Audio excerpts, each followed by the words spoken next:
Hi everybody, it's Burns. I just wanted to talk to you for a little bit about the poster or the collage that I put together.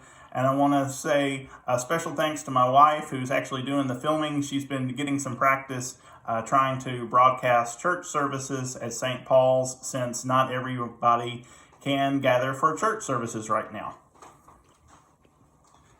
I decided to start my collage with a timeline of sorts for my first 47 years. I'm an only child, and I was born and raised on a tobacco farm in Kentucky. My wife would tell you that I had a pretty idyllic childhood. I lived in the same place until I went to college at Sewanee. While there, I studied anthropology and was confirmed in the Episcopal Church. My first graduate program took me to UAB in Birmingham, where I would ultimately earn a Master of Public Health and Epidemiology and a PhD in Health Education and Promotion. This is also where I met my wife Donna, and 17 years ago we welcomed our daughter Maddie into our family. People tell me that I must like learning because I've also completed a program called Education for Ministry, 2 certificate programs focusing on the Enneagram, and a spiritual direction training program. And finally, I'm looking forward to graduating with you all one more time this August. In the U.S., we often tease folks when they turn 50, saying they're over the hill. This is what the top image represents. As you can see below from the census information, the size of the population over 65 years of age almost doubled from 1940 to 2010.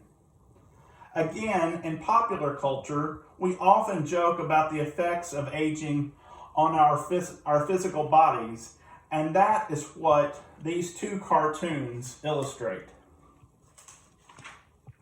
There is good news regarding aging in America. There are myriad organizations that focus on older adults.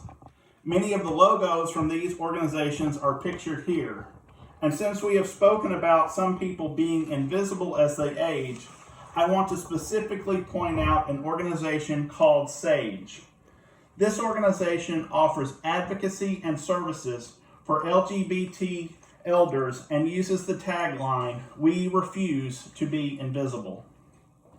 I do not follow politics all that closely, but in the Democratic primaries with candidates such as Mayor Pete and Bernie, you could ask if we value youth and enthusiasm or energetic wisdom more. What do the results of the polls say so far are the values of America? Even if you could not have cared less about the Super Bowl, it was hard to escape the awe at J-Lo and how she shattered the stereotypes many might have about what it means to be 50. I titled the last portion of my collage, "The Dream versus the Harsh Reality." I am sure we would all hope to move into a nice facility in our later years if necessary.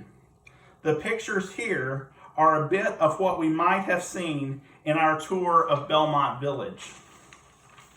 Let's just say that facilities like this are not cheap. And the reality is that somewhere between 4.5% and 7% of adults age 65 and older live in poverty and cannot have the glamorous lifestyle that Belmont Village offers.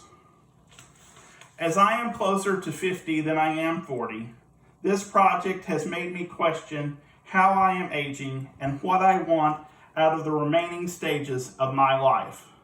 Thank you for your time and be safe.